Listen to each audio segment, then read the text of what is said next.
Astaghfirullahalazim allazi la ilaha illallah hayyul qayyum atubu ilaih. Astaghfirullahalazim allazi la ilaha illallah hayyul qayyum atubu ilaih. Astaghfirullahalazim allazi la ilaha illallah hayyul qayyum atubu ilaih. La ilaha illallah la syarika lahu mulku wa hamdu yuhmidu wa ala kulli syai'in qadir. La ilaha illallah la syarika lahu mulku wa lahul hamdu yuhyi wa yumiitu wa ala kulli syai'in qadir. La ilaha illallah la syarika lahu mulku wa lahul hamdu yuhyi wa yumiitu wa ala kulli syai'in qadir. La ilaha illallah la syarika lahu mulku wa lahul hamdu yuhyi wa ala kulli syai'in qadir. Allahumma shalli ala Muhammad wa ala ali Muhammad. Allahumma shalli ala Muhammad wa ala ali Muhammad. Allahumma shalli ala Muhammad wa ala ali Muhammad.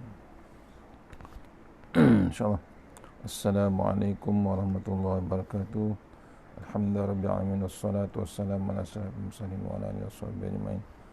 A'udzu billahi minan nar min syarril kuffar min ghadabil jabbar wal izzati lillahi wa rasulih. Allahumma ghnina bi halalin haramin siwa. Allahumma ghnina bi halalin haramin siwa. Bismika Allahumma ya daim ya hayyu ya fardu ya wit. Ya ahad ya samad. Allahumma shalli ala Muhammad wa ala ali Muhammad. Rabbi shrah li sadri wa yassir li amri wa la tammin lisani yafqahu qawli. Fa ya ibadallah ittaqullah usikum wa iyaya bittaqullah faqad fazal muttaqun. Allahumma ta'alaina hikmataka wa ansur alaina min hazaimatika ya arhamar rahimin. Bismillahirrahmanirrahim. Bismillah ma sya'allah la yasuqu ya Allah. Bismillah ma sya'allah la yasrifu ya Allah. Bismillah ma sya'allah ma kana min ni'matin fa min Allah. Bismillah ma sya'allah la ya'ti bil hasanati illa Allah. Bismillah ma sya'allah la hawla wa la quwwata illa billahil aliyyil azim. Allahumma inni as'aluka bi barakati syarifah an tuhmala dunya. Amin ya rabbal alamin. Alhamdulillah, jumpa lagi untuk pengisian pagi ni selepas subuh untuk masjid Kampung Sawah, Kampung Bukit Pelanduk, Kampung Pacitan di Port Dickson, insyaAllah. Untuk lagi barakah kita mulakan surah Al-Fatihah.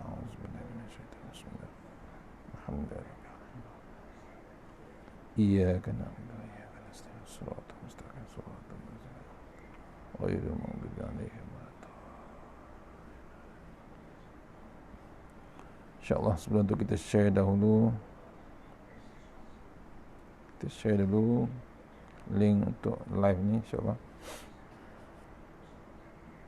Sama-sama kita share Masjid Kampung Sawah di Facebook, di grup WhatsApp, insyaAllah. Mohon share.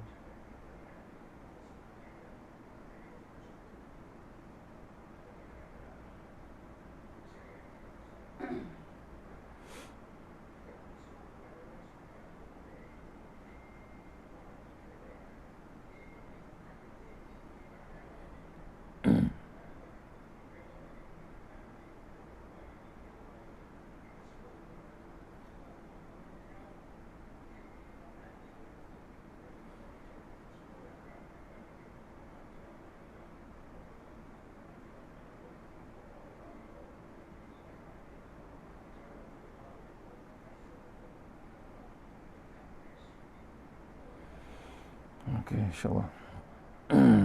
Sama-sama kita share.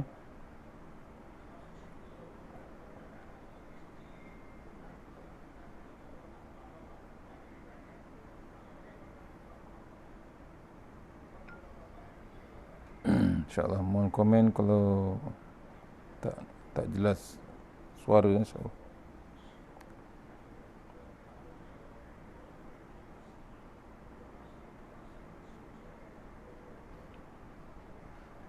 Cek ada gambar. Mohon cek ada gambar tidak?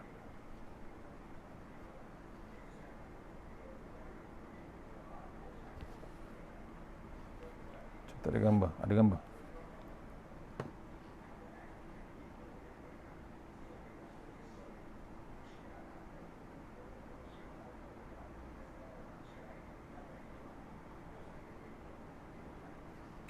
Mohon komen ada gambar tak gambar? Saya tak boleh dapat gambar.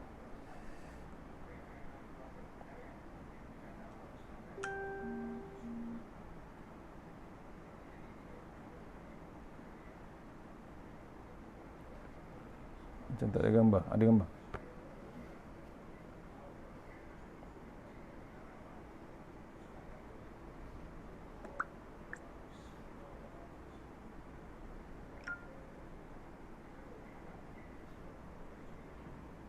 Ada gambar?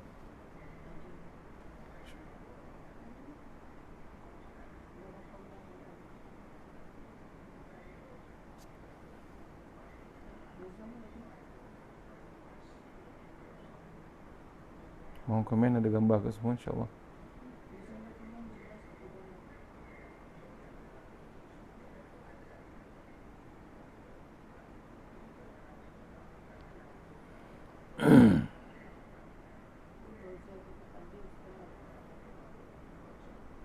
Okay.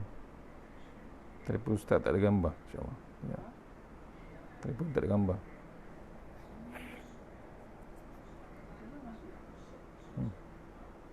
Pilih.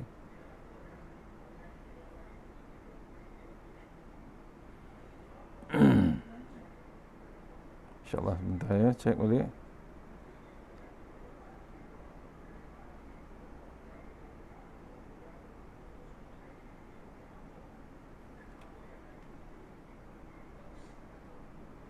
Kulit tak ada gambar. InsyaAllah kalau ada gambar tak apa. Telefon saya satu lagi tak ada gambar. Pilih tak.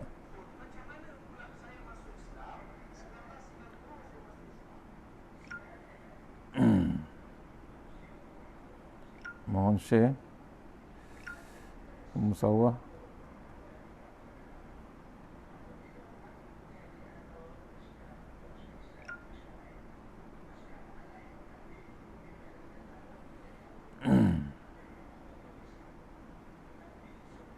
Pelik tak ada gambar. Ada.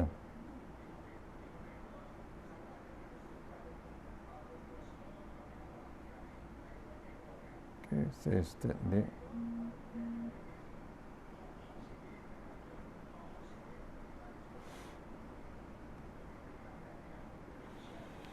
InsyaAllah. Assalamualaikum warahmatullahi wabarakatuh. Alhamdulillah masuk lagi surah, masih lagi surah Hud ya. Surah Hud ayat 84 sambungan semalam. Kalau ada komen tolong jelaskan ya, minta mohon macam ada gangguan. A'udzubillahi minasyaitonirrajim ayat 84 semalam. Wa ila a'udzubillahi minasyaitonirrajim wa ila madyana akhahum syu'aib qala ya qaumi ibudullaha ma lakum min ilahi ghairu wa la tanqusul mikyala wal mizan inni arakum bi khairin wa inni akhafu alaikum azab yaumin muqit. Kita dah masuk dalam cerita Nabi Syuaib ya. Kita Nabi Syuaib iaitu kaum Madian. Kaum yang dipanggil kaum Madian itu Nabi Syuaib. Maksud ayat dapat dah. Ayat 84 surah Hud insya-Allah. Maksudnya, dan kepada penduduk Madian kami utuskan saudara mereka Nabi Syuaib. Ia berkata, wahai kaumku, sembahlah kamu akan Allah, yakni sebenarnya tiada Tuhan lagi kamu selain daripada Allah Subhanahu Wa Taala. Janganlah kamu mengurangi sukatan dan timbangan. Sesungguhnya aku melihat kamu berada dalam kemewahan, dan sesungguhnya aku bimbang kamu akan ditimpa azab hari yang meliputi ya, akan ditimpa azab hari yang meliputi, iaitu orang-orang yang bersalah. Bimbangnya Nabi Syuaib dengan perangai kaumnya yang hebat berniaga sampai mewah-mewah, tapi tidak mengikut landasan utama, iaitu balik kepada Allah Subhanahu Wa Taala. Kita dah masuk semalam, kita teruskan sambungan dia. Inni araakum bi khairin. Sesungguhnya aku lihat kamu semua ini baik-baik, orang-orang molek. Orang yang molek-molek, orang yang baik-baik dan orang yang molek. Ini cara Nabi Syuaib berdakwah menggunakan cara berlemah lembut. Maknanya, kalau kamu jenis orang cerdik dan intelek, sepatutnya kamu boleh menerima nasihat aku. Kenapalah buat inaya kepada orang dari segi timbangan dan sukatan? Kenapa takkanlah kamu hanya berfikir untuk mengaut keuntungan daripada orang?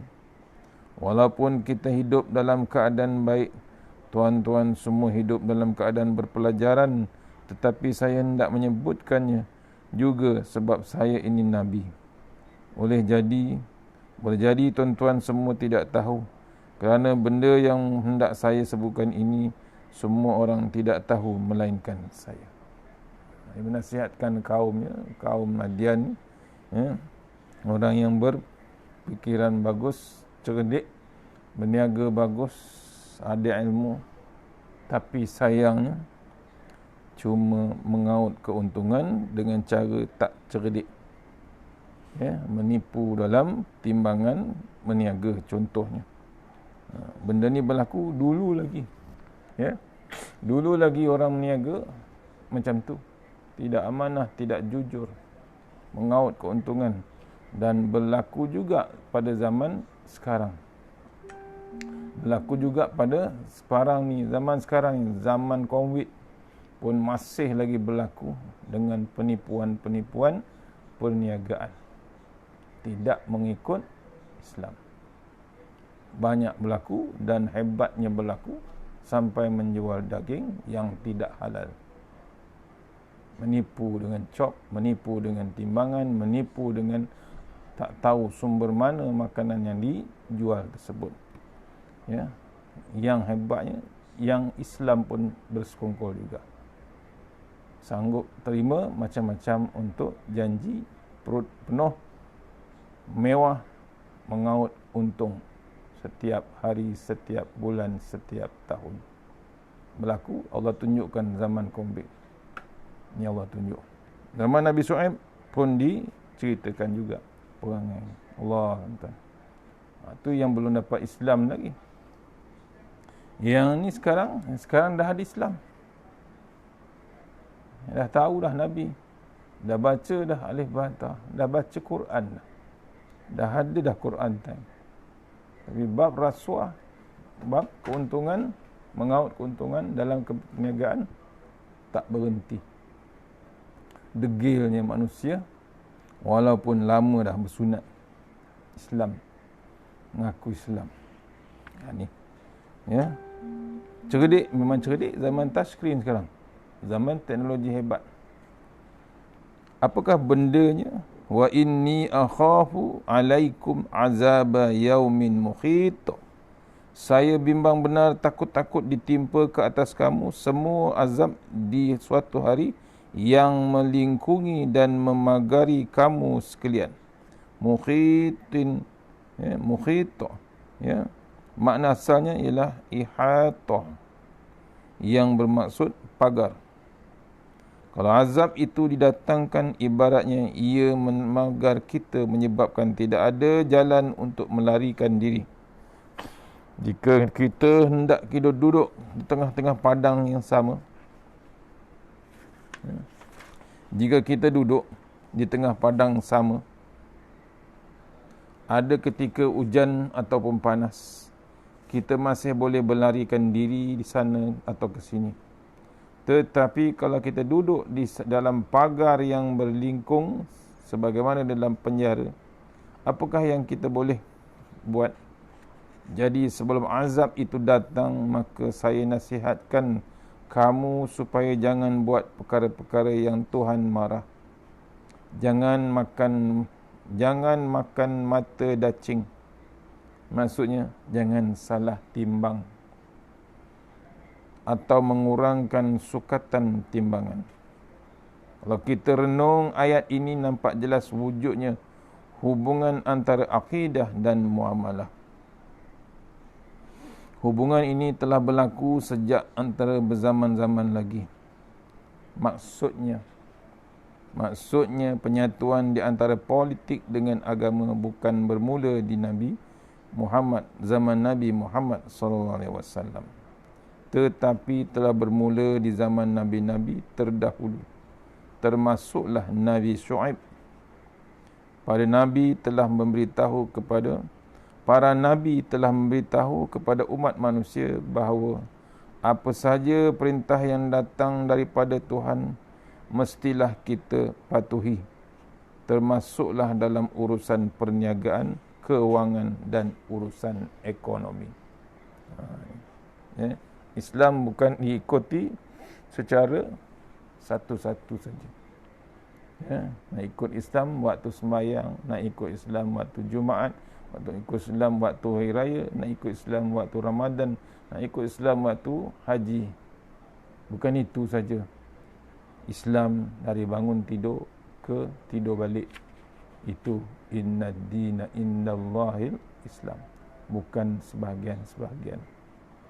Kata Tuan Guru Datuk Ismail Kamus, Islam tu ibarat daripada kalau tanam pokok rambutan, daripada akar pokok sampai ke pucuk pokok, pokok tu adalah pokok rambutan.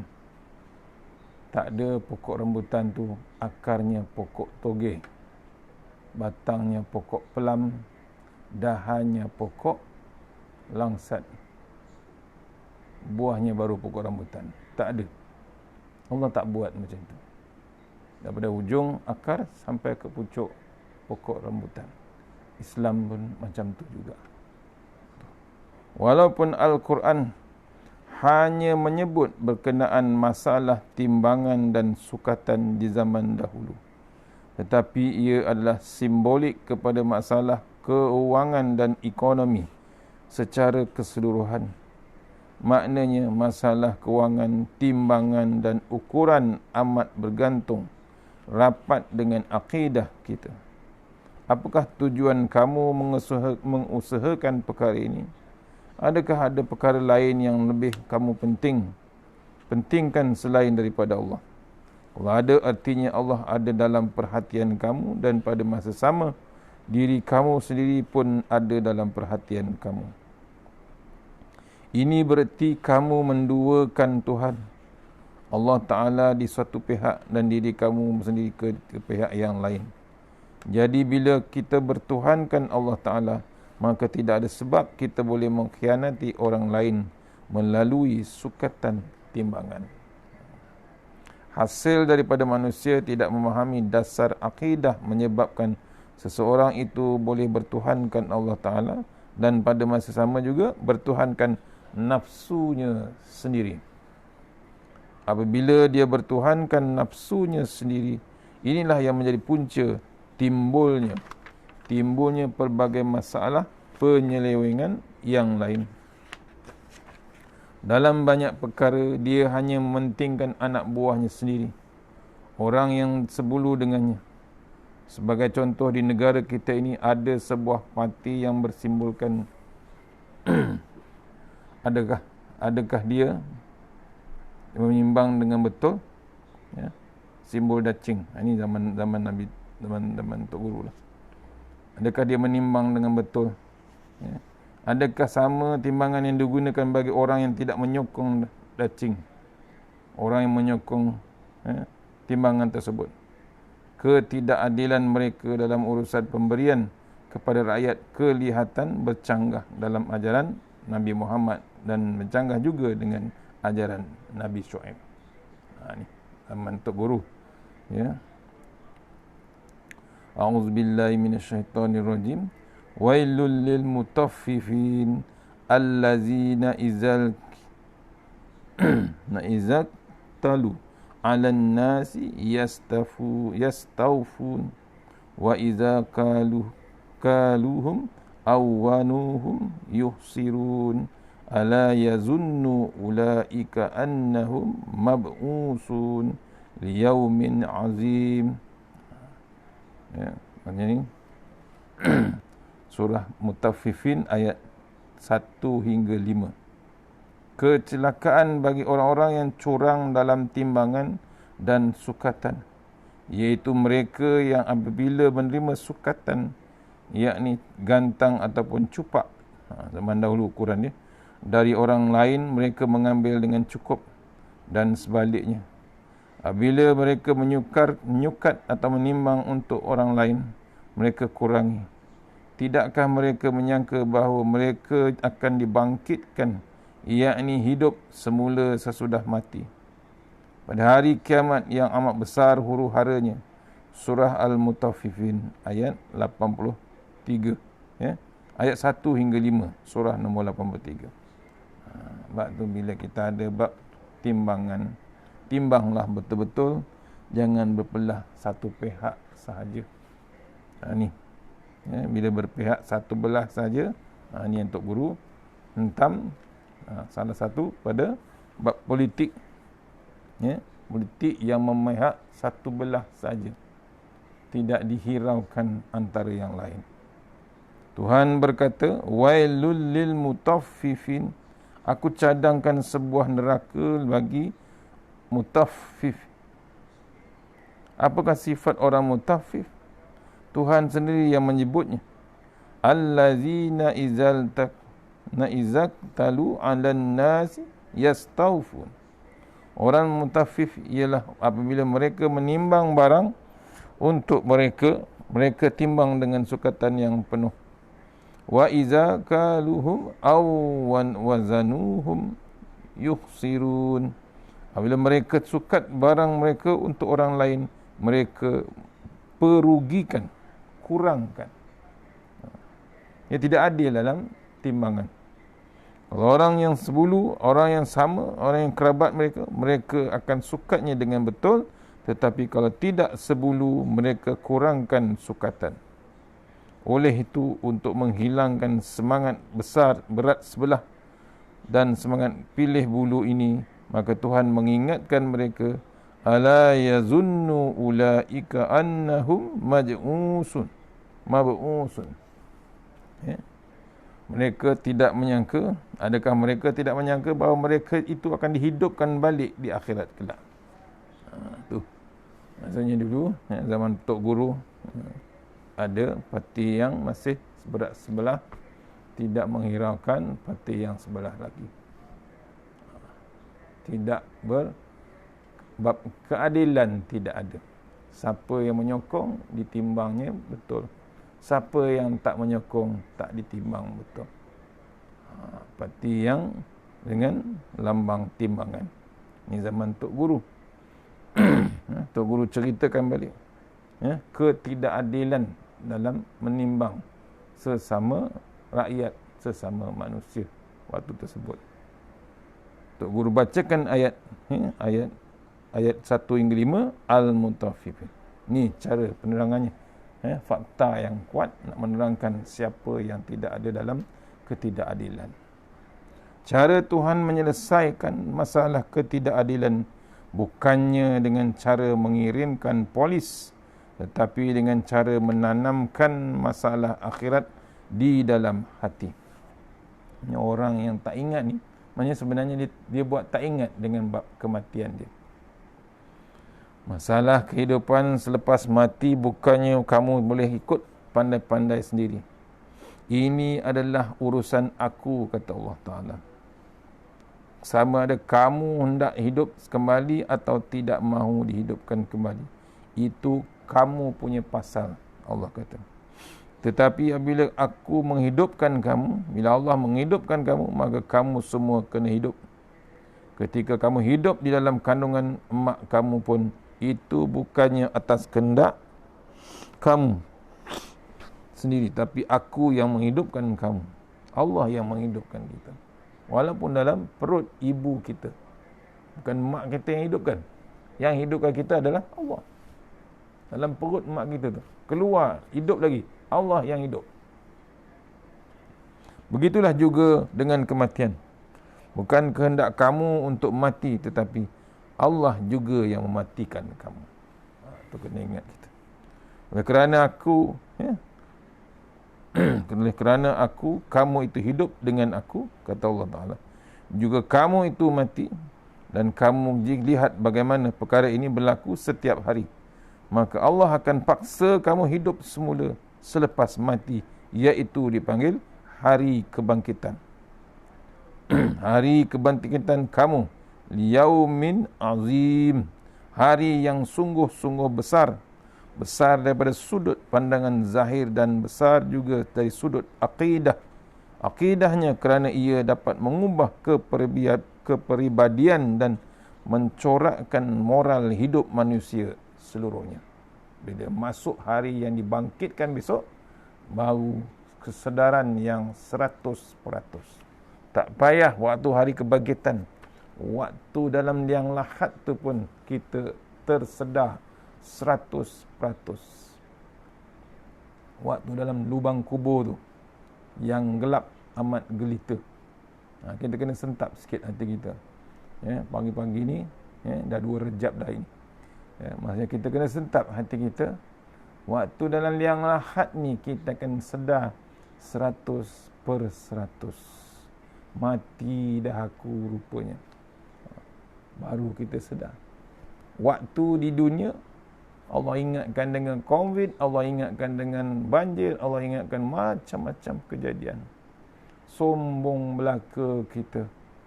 Tak nak ke surau, tak nak ke masjid. Tak nak ingat Allah Ta'ala. Tak dijelingnya pun Quran. Tak tengok Quran. Tak nak zikrullah. Yang disibukkannya, harta benda. Duit, jawatan. Nak mentadbir, nak memimpin. Semuanya jadi gila. Dia terlupa dia nak pimpin diri dia ke mana sebenarnya. Dia sebenarnya terlupa dia nak dipimpin ke dalam liang lahat ataupun lubang kubur, kata orang Poleksen. Ini lubang kubur ke? Mati, masuk ke dalam kubur. Sombong belaka. Berlaku. Dilupakan hari-hari yang besar. Besar dari sudut pandangan zahir dan besar juga dari sudut akidahnya. Kerana ia dapat mengubah kepribadian dan mencorakkan moral hidup manusia seluruhnya. Bila manusia sedar bahawa Tuhan yang Maha Kuasa, Tuhan yang Maha Berkuasa akan menghidupnya kembali semula, walaupun dia seorang Perdana Menteri ataupun Presiden, maka dia akan terfikir, takkanlah aku boleh melawan dan menentang Tuhan pada hari itu. Tu baru dia tersedar. Bolehkah aku lawan balik? Bolehkah aku defend aku besok di akhirat menghadap Allah Ta'ala? Perkara-perkara begini, kalau kita pandai memberikan huraiannya dan kebetulannya, saat itu fikirannya sedang tertumpu molek. InsyaAllah, insyaAllah, ia akan menembusi masuk dalam jiwanya. Mahu tidak mahu, perkara ini akan mengubah corak pemikirannya. Kalau kita perhatikan sejarah hidup para wali, dan ulama silam, tidak banyak pun perkara yang dimasukkan ke dalam pemikiran mereka bagi membolehkan mereka itu berubah. Seperti mana sejarah Ibrahim bin Adham yang diakui sebagai seorang wali besar. Asalnya dia adalah anak orang kaya. Walau makan, minum dan bersukaria itu banyak macam mana sekalipun, pitih emasnya tidak akan habis. Itu contoh. Ditakdirkan Tuhan, satu hari dia terdengar bunyi bising di atas bumbung rumahnya. Dia bertanya, apakah yang berlaku? Orang di atas bumbung menjawab bahawa dia sedang mengejar lembu atas yang terputus tali. Ibrahim keheranan, macam mana lembu yang terputus tali boleh naik ke atas bumbung rumah aku? Hendak percaya macam mana? Ketika itu ada dua perkara yang sedang bermain dalam kotak fikirannya. Pertama, bagaimana lembu boleh naik atas bumbung rumah? Kedua, bagaimana kamu hendak mengepung lembu yang berada di atas bumbung? Jawab orang di atas bumbung, kalau kamu tidak percaya yang lembu boleh naik dan berkejaran di atas bumbung, maka macam mana aku boleh percayakan kata-kata kamu bahawa kamu hendak masuk ke dalam syurga? Sedang fakir miskin, kamu tinggalkan mereka begitu saja. Kamu boleh kaya setara ini pun disebabkan bapa kamu berbuat jahat kepada orang. Dia ambil tanah orang, pijak, menindas orang itu dan merampas harta orang ini. Kalau kamu tidak percaya lembu yang terputus tali ini boleh dikejar di atas bumbung, aku pun tidak percaya kamu boleh masuk ke dalam syurga dalam keadaan kamu sekarang ini. Cuba kamu fikirkan. Bermula dari saat itulah Ibrahim Adham menjadi Ibrahim Adham yang kita kenali sehingga sekarang. Tu berubah dia. Ya. Ambo, kata Tok Guru, ambo teringatkan juga pada orang yang beragama Buddha. Orang yang beragama Buddha, Buddha adalah anak seorang raja yang hidup dalam mahligai besar. Makan dan pakaiannya sedap serba selesa. Satu hari dia keluar beramai-ramai dengan khadam dan orang gajinya untuk memburu. Sampai di pertengahan jalan dia terlihat seorang lelaki yang sedang tergolek tidur di bawah pokok kayu. Pun Buddha bertanya, "Pak Cik hendak ke mana?" Orang itu menjawab bahawa dia hendak pergi jauh. Buddha bertanya, "Mana periuk belanga, pinggan mangkuk dan beg barang-barang keperluan?" Buddha yang keluar hanya untuk memburu itu pun keluar bersama khadamnya, siap dengan bekalan mangkuk, pinggan, gelas dan keperluan lain. Lelaki itu bertanya kembali kepada Buddha, "Untuk apa cawan? Jika hendak minum air, saya akan mencedoknya dengan tapak tangan saya. Hilang juga hausnya." Buddha bertanya lagi, "Mana bantal?" Balas lelaki, "Untuk apa bantal, tuanku? Letakkan kepala di atas labu lengan ataupun otot lengan pun boleh tidur juga." Soal Buddha lagi, "Mana tilam? Tuanku longgokkan pasir sebagai alas. Sedap selesa juga dibuat tidur." Balas lelaki itu lagi.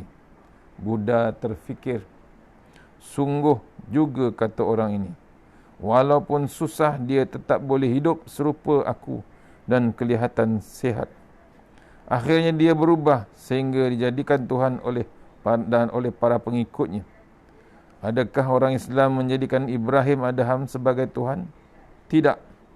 Kerana apa? Kerana orang Islam tahu bahawa Tuhan bukannya manusia. Tuhan adalah Allah. Dialah yang membuka pintu hati Ibrahim Adham. Kenapa hendak menyembah Ibrahim Adham? Lebih baik sembah Tuhan yang maha berkuasa.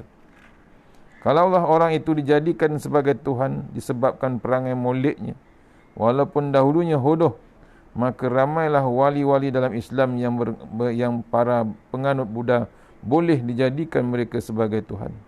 Sebab itulah dalam Islam Tuhan hanyalah Allah dan nabinya adalah Muhammad sallallahu alaihi wasallam. Tidak ada seruan ya Ibrahim Adham, tidak ada ya Abdul Qadir Jalani, tidak ada ya Bishri Al-Hafi. Tak ada ya seruan menganggap ulama tersebut sebagai Tuhan. Itu cerita dulu sebagai pedoman kita. Nabi Muhammad SAW sendiri apabila bangun untuk beribadah di tengah malam buta, jika ingin menyebut nama-nama malaikat dalam doanya, baginda akan berdoa, "Allahumma Rabbi Jibril wa Mikail wa Israfil fatiras samawati wal ard, ya, alimal ghaibi wasyahada." Wahai Tuhan Jibril dan Mikail dan Israfil, pencipta langit dan bumi, yang maha mengetahui alam ghaib dan nyata. Walaupun Nabi Muhammad tahu Jibril ini bersifat gagah, tetapi dia tidak berdoa dengan menyebut, "Wahai Jibril, tolong sampaikan doa aku kepada Tuhan kamu." Jibril tetap makhluk Allah. Walaupun dia boleh membalikkan bumi dan mematikan semua kaum Ad dan Samud dengan sekali herdik saja, tetapi kuasa yang ada pada Jibril datangnya daripada Allah. Buat apa kita hendak memanggil mereka dengan seruan, "Wahai Jibril, wahai Mikail, wahai Abdul Qadir Jalani." Panggilan-panggilan begini adalah karut belaka. Bukannya Tuhan, ya. Bukannya Tuhan untuk kita panggil malaikat tersebut. Malaikat itu pun bergantung dengan Allah Subhanahu Wa Taala. Inilah antara pemikiran Islam yang diberikan Allah kepada manusia. Manusia yang bernama Muslim yang menyebabkan memandang lekeh terhadap segala makhluk di muka dunia ini. Poster-poster yang dijual di kedai-kedai yang tertulis kalimah Ya Allah, Ya Muhammad, Ya Ali, Ya Abu Bakar, Ya Umar. Ini fashion yang dilakukan orang-orang yang berniaga bertujuan mencari pitih, yakni duit. Dituliskan kalimah-kalimah tersebut di atas kertas dengan gaya penulisan kaligrafi yang cantik, menyebabkan orang kampung membelinya. Kemudian disimpan dalam frame dan digantung ke dinding-dinding. Ini barang-barang karut yang menyebabkan kita senyap-senyap telah melakukan syirik kepada Allah Ta'ala dengan cara memuja Tok Wali, Tok Guru dan Tok Ayah. Sebab tu jangan tampal-tampal benda-benda yang tak sepatutnya. Ya, kita kadang-kadang tampal ayat-ayat Quran tapi tak pernah dibacanya, tak pernah dijengoknya. Tu kesilapan banyak yang dilakukan. Habis dah ayat 84, kita masuk ayat 85. InsyaAllah. A'udzubillahi minasyaitonirrajim. Wa ya qaumi auful mikyala wal mizan nabil qisti wa la tabkhasun nasa asya'ahum wa la ta'saw fil ardi mufsidin. Sadaqallahul azim. Surah Hud ayat nombor 85, sambungan tadi. Nabi Syuaib memanggil lagi kaumnya, dan wahai kaumku, sempurnakanlah sukatan dan timbangan dengan adil. Janganlah kamu kurangkan manusia akan benda-benda yang menjadi haknya, dan janganlah kamu merebakkan bencana kerosakan di muka bumi ini. Ayat 85 surah Hud. Masih lagi Nabi Syuaib menyeru pada kaumnya, jangan kurangi dalam bab timbangan meniaga. Sempurnakanlah sukatan meniaga.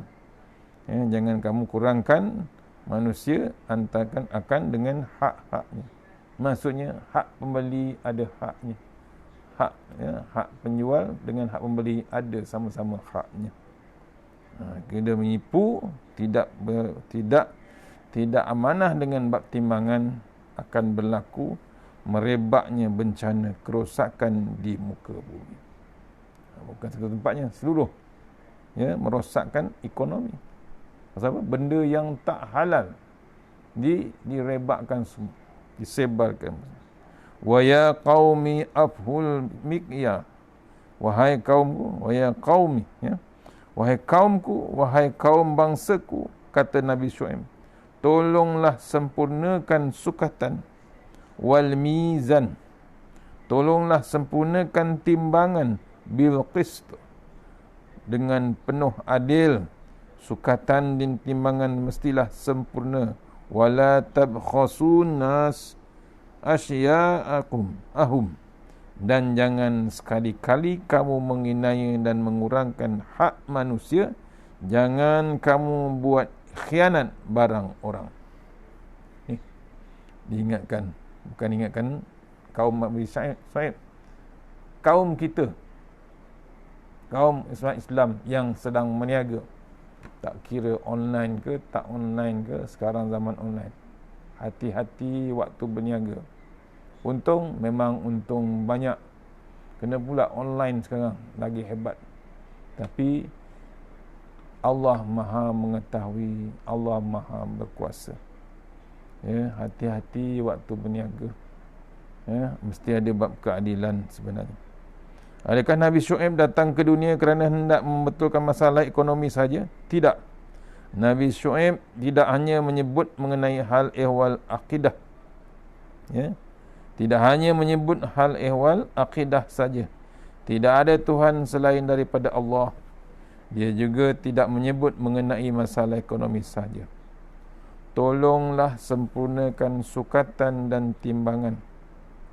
Bahkan dia memperluaskan lagi dakwahnya melalui ayat, jangan sekali-kali buat khianat di atas benda, harta benda orang. Bakhasa maknanya khianat. Jangan berbuat khianat terhadap barangan orang.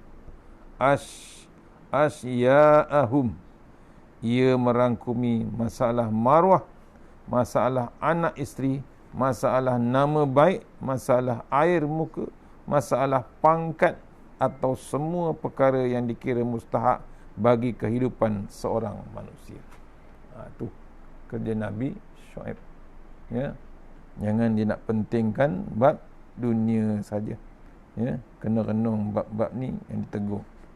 Kadang-kadang kita buat khianat terhadap orang walaupun kita bagus melaksanakan tanggungjawab sembahyang dan baik dalam urusan jual beli. Biasa juga kita terdengar orang mengadu bahawa dia menghadapi masalah kerana si penjual tanah mati sebelum sempat menukarkan namanya. Walaupun anak-anak si mati tahu bahawa ayah mereka sudah menjual tanah tersebut, tetapi oleh kerana geran masih belum ditukar nama, maka anak-anak menjadikan tanah tersebut sebagai harta pusaka mereka. Walaupun si pembeli membawa kes ini ke mahkamah, tetapi oleh sebab tidak ada bukti, maka tanah tersebut menjadi harta pusaka waris si mati. Ini adalah contoh perbuatan khianat kepada harta dan barangan orang. Berlaku sampai sekarang pun berlaku. Yang paling hebat bab pusaka. Dia ada tahu bab faraid, tapi dia tak ikut faraid. Tu antara keluarga dia. Ya, ini cerita Tuan Guru, harta tanah yang dah jual dah, tapi tak dan nak tukar nama, geran. Akhirnya tanah tu dirampas balik dengan keluarga tersebut. Ini pun berlaku juga sekarang. Pasal apa? Anak tersebut tak sedar diri. Tak diceknya ayah dia berhutang. Ayahnya dah jual. Dia tak cek. Dia nak dia punya. Pasal apa? Dia tahu bila orang tua mati saja, tanah itu aku punya. Allah, tuan-tuan. Ya, berlaku sekarang. Dia terlupa tanah itu tanah adik-beradik. Tanah itu tanah orang yang dah beli. Dia tanah itu tanah yang bukan hak dia. Bukan hak adik-beradik lagi. Tanah itu adalah tanah orang lain punya. Masih berlaku sekarang. Orang menganggap itu harta pusaka dia punya. Silap besar sebenarnya. Sedap makan, memang sedap.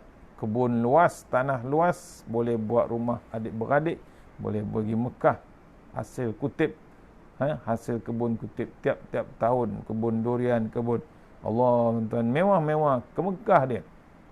Cium Kaabah dah. Ya, sa'i dia. Pergi ziarah, pergi kubur Rasulullah SAW. Pergi ke Baqi' dia. Semua dia pergi. Balik bekal lagi kurma, ajwa, kurma. Tapi dia terlupa dia menggunakan rezeki hak orang lain sebenarnya. Kenapa dia diam? Kenapa? Dia nak tutup rahsia. Dia tahu ayah tu dah jual. Dia tahu tanah tu tanah adik-beradik ayah dia. Dia tahu tanah tu bukan dia punya. Mungkin sebahagian dia punya, sebahagian lagi bukan dia punya. Sebahagian tu adik-beradik ibu ataupun adik-beradik ayah dia. Tak hendak dibahagikan secara Islam. Walaupun dia sendiri mengaku inna dina indallahil Islam. Dia sendiri mengaku dia Islam. Tapi tak nak ikut bila bab tanah naik minyak dia. Tak boleh sebut. Pasal apa? Dia yang bayar cukai, dia yang bayar harta tersebut. Dia yang bayar premium dan macam-macam. Berlaku sekarang. Sedap sampai ke Mekah, sampai ke China berjalan. Sekarang Allah tutup lapangan terbang. Tak boleh ke Mekah, tak boleh ke China, tak boleh ke Europe nak berjalan. Pasal apa? Allah tahu harta dia, harta yang haram, bukan hak dia.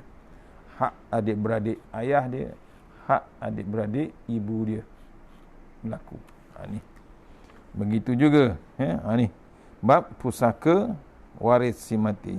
Inilah contoh perbuatan khianat dalam harta barangan orang lain. Dia terlupa bab kematian dia. Allah soal tak? Allah akan soal sebenarnya. Kau buatlah kebaikan, ibadah ke Mekah, macam-macam. Tapi kau terlupa tambang tu pun duit orang lain sebenarnya. Harta orang lain yang kau gunakan. Ini diingatkan oleh Nabi Syuaib. Begitu juga dengan masalah kenaikan pangkat. Kadang-kadang kalau kita berbuat baik dan membodek ketua pejabat ataupun bos menyebabkan kita naik pangkat, melangkaui orang lain yang sudah lama menunggu jawatan tersebut. Perbuatan ini juga dikira sebagai khianat kepada barang orang lain. Begitulah keadaan seterusnya.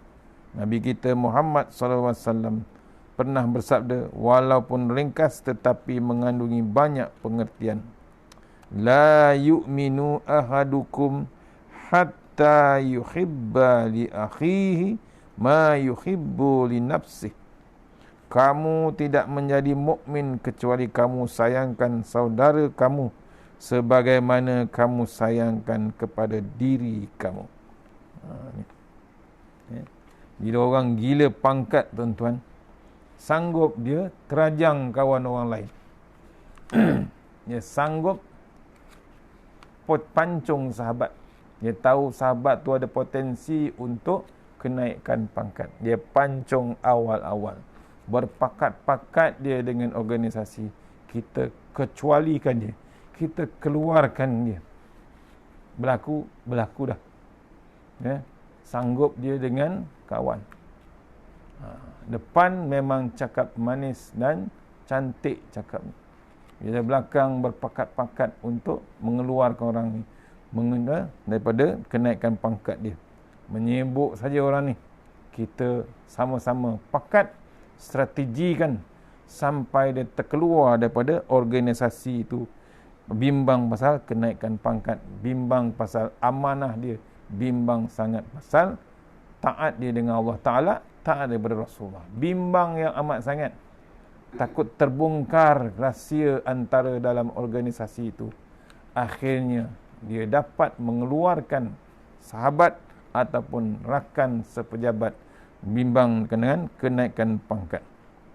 Kena pula sahabat takut dengan Allah Ta'ala, lagi dia bimbang. Berlaku tak? Berlaku. Ini yang berlaku dalam bab yang kata Tok Guru, bab masalah kenaikan pangkat. Suka dia bila orang tu terkeluar, suka. Terkeluar dia sampai kena buang kerja pun berlaku. Sanggup dia tengok keluarga ke meraya-raya mencari keluarga kerja, dia naik pangkat, pencen dengan stabil, settle down dengan stabil, dengan rumah banglo, dengan rumah besar. Dia seronok dengan bangganya. Siap pamerkan lagi keadaan-keadaan stabilnya. Ya, memang stabil. Allah bagi. Tapi ingat, kena zalim sampai bab kenaikan pangkat. Dizalimnya orang lain, Allah tunggu besok di akhirat. Allah akan tunggu dia akan akhirat. Ada saksi, macam-macam saksi akan tunggu. Allah akan panggil. Walaupun dia menang dalam hakim di dunia, tapi ingat, besok hakim yang paling hakim yang paling hebat, ya hakim. Siapa dia? Allah Subhanahu Wa Taala. Tuan-tuan jangan lepas zikir, sebut nama Allah. Ya Hakim, Ya Hakim, Ya Hakim. Ini kena renung. Ini ceritakan oleh Tuan Guru bab kenaikan pangkat dalam sesuatu organisasi. Dia melangkaui orang lain, memijak orang lain untuk dapat kenaikan pangkat. Apa-apa pun perkara yang berlaku, yang kamu suka orang yang buat kepada kamu, terutamanya yang berhubung kait dengan masalah pangkat, timbangan, sukatan, maruah diri ataupun masalah anak isteri. Perkara ini janganlah jugalah yang kamu kena buat kepada orang lain. Kalau kita tidak berbuat begitu, keadaan kita seolah-olah serupa dengan umat Nabi Syuaib di zaman dahulu. Walaupun kini kita hidup di zaman moden, tetapi kalau perangai kita serupa juga dengan umat Nabi Syuaib, maka kita tetap berada dalam kepompong jahiliah yang tidak habis-habis. Kalau kita memperluaskan lagi pemahaman ini, khususnya bagi orang politik, sebenarnya ayat ini berkait rapat dengan masalah penjajahan. Orang putih yang menjajah negara kita, sedaplah dia. Kerana apa? Kerana dia buat kita serupa hamba abdinya. Segala hasil mahsul ekonomi kita yang terdiri daripada pelbagai sumber galian seperti timah, emas, biji besi, habis dipunggah dan dibawa balik ke kampung mereka. Sehingga kan longkang di negeri pun kelihatan comel disebabkan banyaknya harta yang mereka punggah dari negeri-negeri yang mereka jajah. Ini kerja British. Tapi ada orang lagi bangga dengan bab penjajahan British. Bangga dengan bangunan British. Bangga dengan bangunan orang putih. Dia terlupa orang putih datang, ditopengkan benda-benda itu, dipunggah balik semua hasil-hasil di tanah Melayu. Didik pula orang tanah Melayu, dididiknya murid-muridnya, kemudian jadi perangai macam penjajah. Dah berlaku. Tu yang habis tulisan Jawi. Kita dulu dipanggil kaum Jawi. Asal kita kaum Jawi, kaum yang mengamalkan Jawi. Datang penjajah, dihapuskan Jawi. Tapi bukan penjajah yang menghapuskan. Bukan penjajah British yang hapuskan Jawi. Siapa yang hapuskan?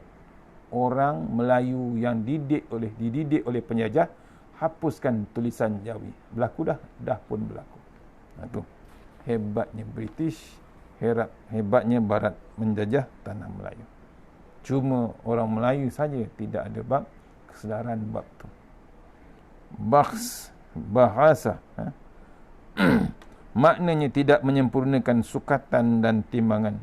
Kalau kamu hendak ambil sekalipun, jangan ambil sebagai seorang penjajah, tetapi ambillah sebagai seorang tauke atau company yang telah menghabiskan banyak modal. Kamu ambillah bahagian kamu kerana kamu tidak telah melaburkan modal. Tetapi kalau sampai ke peringkat harta kekayaan orang lain pun kamu punggah juga, ini namanya kamu telah berbuat khianat kepada barang orang. Kata Tok Guru, ambo masih ingat sewaktu ambo belajar subjek undang-undang antarabangsa. Ketika di tahun akhir kuliah, pensyarah ambo seorang hakim Mahkamah Tinggi. Dia bertanya, apakah beza antara kerajaan dengan gangster? Jika kita fikir puak-puak yang menompak bank dan menyeludup dadah itu, mereka bekerja bersendirian. Sebenarnya mereka juga mempunyai peraturan disiplin, majlis bermesyuarat dan kabinet menterinya sendiri. Akhirnya kumpulan gangster ini berjaya membentuk gerakan mereka sendiri yang dipanggil sebagai daulah fi daulah. State within state. Kata putih dia. Negeri dalam negeri. Ini bermakna dalam negeri berkerajaan yang memerintah, terdapat juga pemerintahan gangster yang memerintah kawasan mereka masing-masing. Jadi apakah perbezaan antara kerajaan dengan gangster? Perbezaan pertama, gangster tidak ada bendera. Ketua gangster berjalan tanpa bendera. Di kawasan tempat dia memerintah pun tidak dipasangkan bendera. Sebaliknya, sebuah kerajaan mempunyai benderanya yang rasmi. Kedua, gangster merebut harta untuk dirinya sahaja. Sementara kerajaan pula menjaga harta untuk rakyat. Kerajaan menjaga rakyat serupa seorang pengawal menjaga stor. Walaupun dia hanya bergaji 20 rial ataupun ringgit. Sedangkan barang-barang di dalam stor itu bernilai jutaan ringgit. Adakah dia boleh mengambil barang di dalam stor itu kerana dia adalah penjaganya? Tidak boleh. Walaupun kamu penjaga stor, kamu jangan usik barang-barang tersebut. Begitulah juga kerajaan. Walaupun kerajaan yang memerintah diamanahkan menjaga barang rakyat, dia tetap tidak boleh mengambil balak walau sekerat sekalipun. Kerana prinsip berkerajaan di dalam Islam ialah kamu sekalian adalah pemimpin. Kullukum ra'in. Ya, kullukum ra'in. Kamu sekalian adalah pemimpin. Tetapi bagi gangster, mereka berhendak kepada semua barang kamu hendak mati, matilah. Matilah asalkan aku boleh hidup. Kamu hendak kurus, kuruskanlah asalkan aku boleh hidup. Apabila diberikan amanah memegang tampuk kerajaan, kita kena reti bahawa aku ini gangster atau kerajaan yang sah. Ini nak bezakan kerajaan macam mana yang sepatutnya dilakukan. Kalau benda ini kita hendak dan benda itu pun kita hendak juga, orang lain tidak sebulu dengannya pula, dia tidak pedulikan, maka sebenarnya itu adalah cara gangster, bukannya cara sebuah kerajaan. Sebab itulah kalau kita baca sejarah Nabi-Nabi dan para sahabat, ketika ajaran Islam semakin diterima dan oleh masyarakat, kita dapati kehidupan Nabi dan para sahabat kelihatan susah. Semakin negeri Islam meluas, semakin banyak tanggungjawab yang perlu dilaksanakan. Sebagaimana semakin banyak barang di dalam stor, maka semakin beratlah kawalan yang perlu dilakukan oleh seorang penjaga stor. Wala ta'saw fil ardi mufsidin. Janganlah sekali-kali kamu buat kacau dan buat kerosakan di muka bumi. Ada 4 perkara yang diingatkan oleh Nabi Syuaib kepada kaumnya. Pertama, masalah tauhid. Kedua, masalah ekonomi. Ketiganya, jangan buat khianat. Dan keempat, jangan buat sembarang benda yang menimbulkan kerosakan orang ramai. Ta'saw maknanya rosak, mufsidin pun maknanya rosak. Ini pesanan pada Nabi Syuaib untuk kaumnya, untuk kita juga sebenarnya. Kamu jangan membuat kerosakan dengan sengaja. Kalau berlaku kerosakan tanpa disengajakan, itu masalah yang lain. Islam menghukum bersalah ke atas seorang itu melakukan kesalahan dengan sengaja kerana dia melakukannya dengan niat. Suatu keburukan itu jangan sengaja dilakukan dengan ikhtiarnya sendiri. Tetapi kalau kamu melakukannya kerana terlupa atau tersalah, maka Islam tidak menghukumkannya salah. Kalau perbuatan itu melibatkan harta benda orang, itu masalah lain. Bolehlah bertaubat, beristighfar dan minta maaf atas kesalahan yang tidak disengajakan itu. Itu hebatnya Islam dengan manusia yang mentadbir secara keseluruhannya. Daripada bangun tidur sampai tidur balik. Ni sampai lagi bab meniaga pun Allah dijadikan yang mula-mula sekali untuk kita jadi rujukan. Tak ada Allah Ta'ala, tak jadi apa. Allah mesti pertama di depan, tak kira kita bekerja ataupun berniaga. Itu yang disampaikan oleh Nabi Syuaib tentang kaumnya dan mengingatkan kita, berniagalah cara elok-elok. Jangan kita berniaga sampai ke tahap, sampai ke level dipanggil haram. Bimbang kita dengan bab yang haram. Bab tu ayat yang seterusnya yang maksudnya limpah kurnia Allah kepada kamu lebih baik bagi kamu daripada kamu ambil yang secara haram. Jika betul kamu orang-orang yang beriman, dan aku bukanlah orang yang menjaga dan mengawas perbuatan kamu. Maksudnya ayat seterusnya kita akan sambung petang ni, mengingat kita orang yang betul-betul beriman, dia takkan ambil yang haram. Dia tetap cari jalan untuk yang halal. InsyaAllah. Mudah-mudahan kita pun ikut. Jangan kita tak ikut. Wajib kita ikut. Cari yang halal. Jangan ambil yang haram. Walaupun berniaga, walaupun makan. InsyaAllah yang terbaik daripada Allah Subhanahu Wa Taala. Kita akan sambung ayat 86 petang ni. Petang ni insyaAllah di surau Al-Kahfi, Taman Selasih Lukut. Tapi bukan siaran langsung, kita live online. Pasal apa? Kita masih lagi dalam PKP. Kita doa untuk bulan depan, 2 minggu akan datang, jadualnya kita dapat kuliah offline insyaAllah. Kita berdoa sama-sama.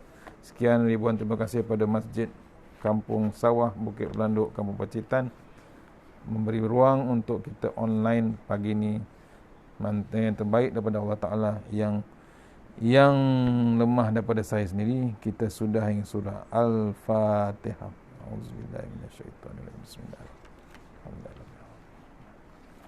Iyyaka na'budu wa iyyaka nasta'in. Shiratal mustaqim. Shiratal ladzina ghairil maghdubi 'alaihim waladdallin.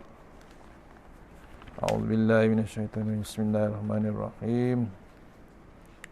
Allahumma tawil a'marana wa sahih ajsadana wa nawwir qulubana wa sabbir imanana wa ahsin a'malana wa wasi' arzaqana wa ilal khairi qaribna wa nisari amilna wa dihawalina fid din wa dunya wal akhirah. Ya Allah, panjangkan umur kami, sihatkan badan kami, terangkan hati kami, tetapkan iman kami, elokkan amalan kami, terangkan hati kami, luaskan rezeki kami, dekatkan kami kepada kebajikan, jauhkan kami daripada kejahatan, tunaikan hajat kami. Allahumma anta rabbi la ilaha illa anta khalaqtani wa ala ahdika wa wa'dika mastata'tu. A'udzubika min syarri ma sana'tu wa a'udzuka bi ni'matika alayya wa abu bi dzambi faghfir li fa innahu dzunuba illa anta. Tawassalna bizil wajjabar wa tasamna malak wa allazi la yusrif anna al-bala wal waba innaka ala kulli syai'in qadir. A'udzu billahi minan nar min syarril kuffar min ghadabil jabbar wal 'izzatu lillahi wa lirrasul wal mu'minin. Allahumma aghnina bi halalin haramik wa bi fadlika bismika Allahumma ya daim ya hayyu ya fardu ya wit ya ahad ya samad. Allahumma salli ala Muhammad wa ala ali Muhammad. Subhanallahil aliyyil dayyan, subhanallah syadidil arkan, subhana man yazhabu bil laili wa yati bin nahar, subhana man la yushghiluhu sya'nu anshan, subhanallahil hannani mannan, subhanallahil musabbahi fi kulli makan. Bismillahirrahmanirrahim. Bismillahil khairil asma. Bismillahilladzi la yadurru ma ismihi adza. Bismillahil kafi. Bismillahil mu'afi. Bismillahilladzi la yadurru ma ismihi syai'un fil ard wala fis samaa'i wa samiul alim. Bismillahi ala nafsi wa dini. Bismillahi ala ahli wa mali. Bismillahi ala kulli syai'in a'tani rabbi. Allahu akbar. Allahu akbar. Allahu Rabbi la usyriku bihi syai'an nazajaruka wa jalla tanaruka wa taqaddasat asma'uka wa la ilaha ghairuk. Allahumma inna a'udzubika min syarri kulli jabbarin anid wa a'udzubika min syarri kulli syaitanin marid wa min syarri qada'is su wa min syarri kulli dabbah anta akhizum binasfiyatiha inna rabbi ala siratim mustaqim. Rabbana atina fid dunya hasanah wa fil hasanah wa qina azabannar wa qina azabannar wa qina azabannar. Bismillahirrahmanirrahim. Bismillahi ma sya'allah la yasuqu ya Allah. Bismillahi ma sya'allah la yasrifu suwa ila Allah. Bismillahi ma sya'allah ma kana min ni'matin fa min Allah. Bismillahi ma sya'allah la ya'ti bil hasanati illa Allah. Bismillah ma sya'allah la hawla wa la quwata illa billahil aliyyil azim. Bismillahirrahmanirrahim. Laqad ja'akum rasulun min anfusikum azizun 'alaihi ma anittum harisun 'alaikum bil mu'minina raufur rahim.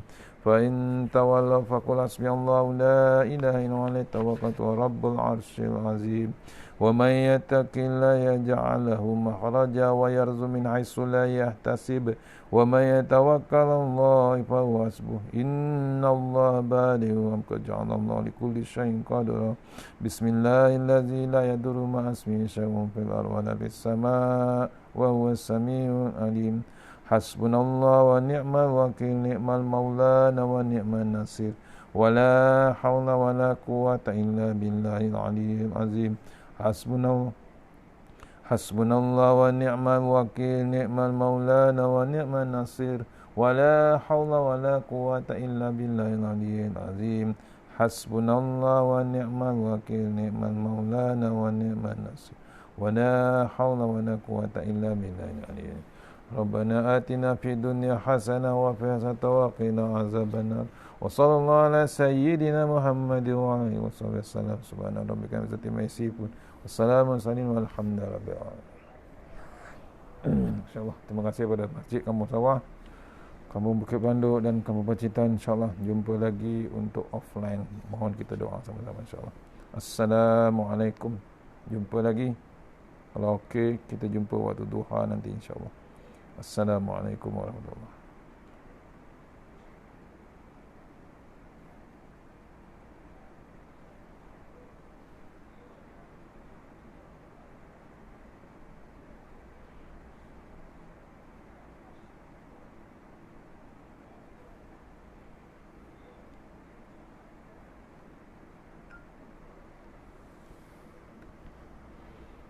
Allahumma salli ala Muhammad.